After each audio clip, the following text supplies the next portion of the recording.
Tidak semua orang yang menyakitimu berniat jahat. Sebagian justru datang dengan wajah paling peduli, dengan kata-kata paling lembut, dengan kalimat yang terdengar seperti doa. Dan justru karena itu, mereka sulit disadari sebagai masalah. Karena siapa yang berani melawan orang yang katanya cuma mau membantu? Ada satu jenis kebaikan yang jarang dipertanyakan. Kebaikan yang datang tanpa diminta. Nasihat yang tidak kamu minta. Campur tangan yang tidak kamu minta. Arahan hidup yang tidak pernah kamu serahkan. Tapi dibungkus rapi dengan kalimat, "Aku cuma peduli. Aku cuma nggak mau kamu salah. Aku kan niatnya baik." Dan karena itu niatnya baik, kamu merasa tidak enak untuk menolak. Padahal, disitulah masalahnya dimulai. Menolong seharusnya memberi dukungan agar orang lain mampu berdiri sendiri. Tapi ada kebaikan yang justru membuatmu ragu pada keputusanmu sendiri, membuatmu takut melangkah tanpa izin, membuatmu merasa salah setiap kali memilih berbeda. Bukan karena kamu tidak mampu, tapi karena kamu tidak lagi diberi ruang untuk mencoba. Ini bukan bantuan, ini pengambil alihan.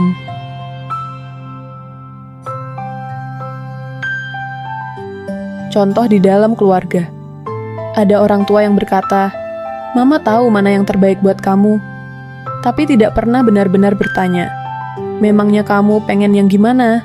Anaknya tumbuh rapi, tertib, tidak bandel, tapi juga takut salah, takut mengecewakan, takut mengambil keputusan, bukan karena tidak pintar, tapi karena hidupnya selalu diputuskan atas nama cinta.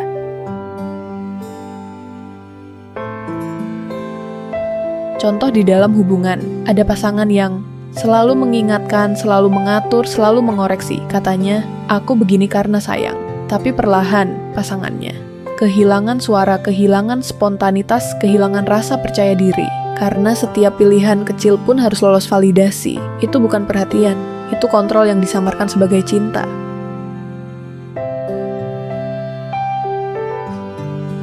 Contoh di dalam pertemanan, ada teman yang selalu memberi solusi, selalu merasa paling tahu, selalu merasa harus menyelamatkan.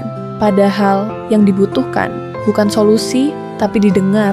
Dan ketika kamu memilih jalan sendiri, dia tersinggung, merasa jasanya tidak dihargai.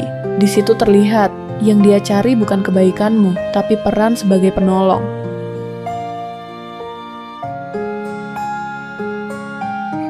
Overcare bukan soal terlalu baik. Overcare adalah tidak tahan melihat orang lain berbeda. Tidak tahan melihat orang mengambil risiko, belajar dari kesalahan, menjalani prosesnya sendiri. Maka dia masuk, mengatur, menentukan, bukan karena diminta, tapi karena tidak sanggup membiarkan orang lain hidup dengan caranya sendiri. Dan ini penting, overcare sering lahir dari kecemasan, bukan cinta.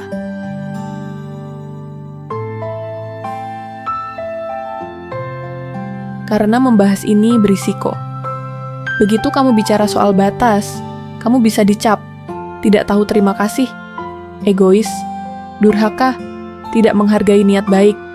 Padahal yang kamu tolak, bukan orangnya, tapi cara hadirnya. Dan banyak orang memilih diam, karena melawan kebaikan terasa seperti melawan moral.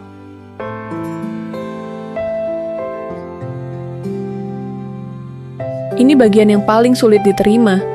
Niat baik tidak otomatis membuat dampaknya baik. Kamu bisa berniat melindungi, tapi malah melemahkan. Berniat membantu, tapi malah mengerdilkan. Berniat menjaga, tapi malah memenjarakan. Dan seseorang bisa terluka, tanpa satupun kata kasar, tanpa satupun bentakan, tanpa satupun kekerasan fisik, cukup dengan terlalu banyak campur tangan.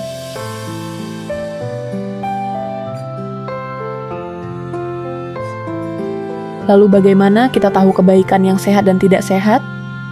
Ciri kebaikan yang sehat versus tidak sehat. Kebaikan yang sehat, bertanya sebelum membantu, memberi pilihan, bukan perintah, menghormati keputusan orang lain, siap mundur ketika tidak dibutuhkan.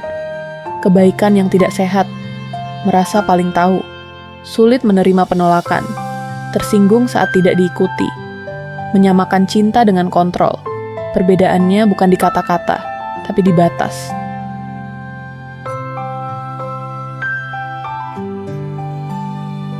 Tidak semua yang membuatmu merasa dilindungi sedang membuatmu bertumbuh. Dan tidak semua yang kamu lawan adalah kejahatan. Kadang, yang perlu dilawan adalah kebaikan yang terlalu jauh masuk ke wilayah hidupmu sendiri. Karena kebaikan sejati tidak mengambil alih hidup orang lain. Ia berdiri di samping, bukan di atas, bukan di depan, dan tidak memaksa. Dan yang paling dewasa dari semua ini, berani mengatakan, "Terima kasih, tapi aku ingin menjalani hidupku sendiri."